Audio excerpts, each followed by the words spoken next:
guys! Welcome back to Bang Diaries. Today's video will be thrift flip. And disclaimer, I'm not a professional seamstress and these are just some to-dos on my hashtag quarantine things.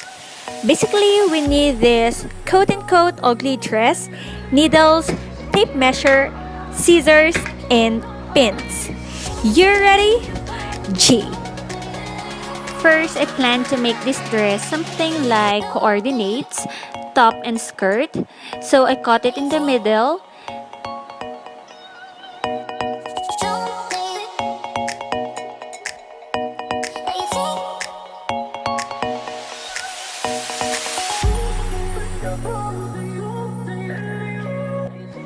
Then, meron pala itong zipper. So, inalis ko muna yung zipper kasi pwede ko naman itong gamitin later.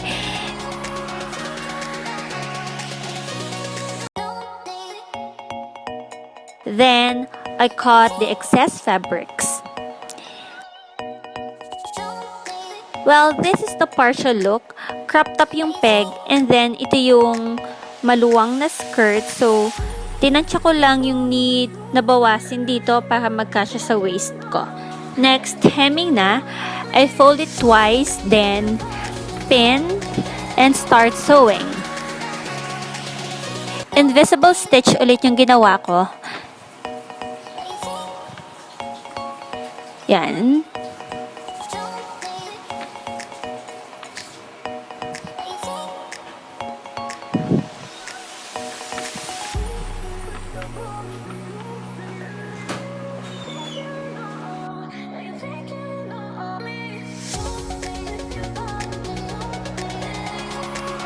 Ayan. And then, hindi ko na kinot yung sa waistband. So, tinamad na ako. Kaya, finold ko na lang. Just see it here in this video. So, para magmukhang waistband. And then, pinning ulit and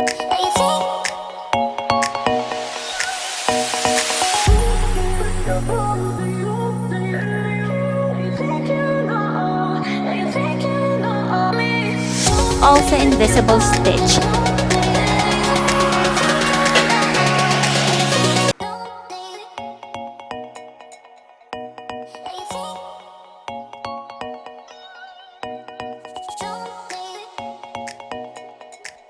Okay, yan guys. So, not perfect, pero pwede na.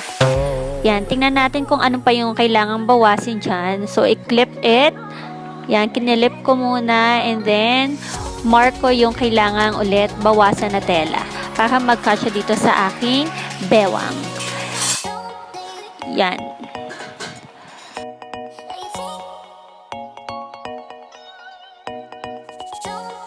Okay, cut ko yung excess na tela para kasya na dito sa aking bewang. Then, yung zipper kanina na tinanggal ko, ilalagay ko uli para dito sa skirt natin. Then, after that, dito naman tayo sa top. So, gagawin kong sleeveless. So, i-mark ko ulit dito sa kanyang sleeves. And then, cut it. Yan.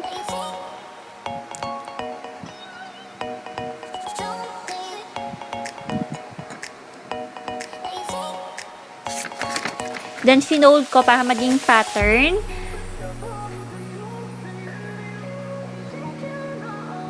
And pantay dun sa other sleeve. Then, hemming na lang ulit tayo dito sa sleeve. Yan, fold it again. Twice. Pin.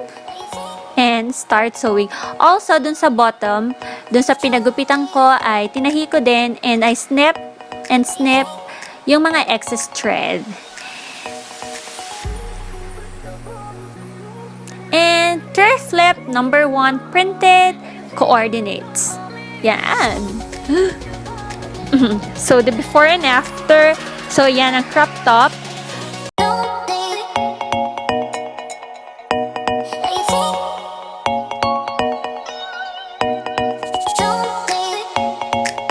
So, I totally love this look kaysa nung kanina. Next is the DIY front tie top.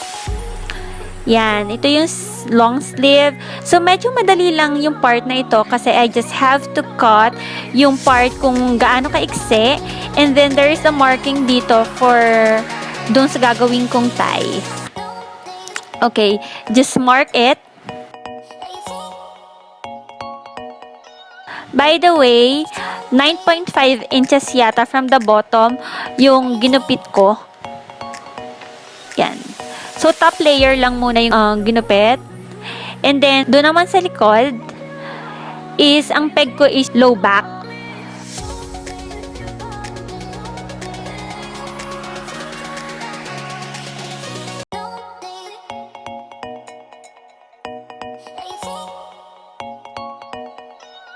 And then, start hemming ulit tayo. Yan. Then, repeat lang dun sa mga sides. And, tada! Thrift flip number 2 from tie top.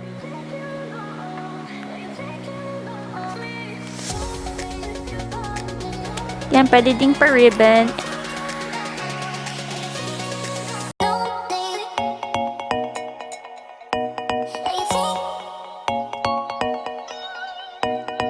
And this is it, the 2 thrift flips. Thank you guys for watching and see you in my next one. Bye-bye!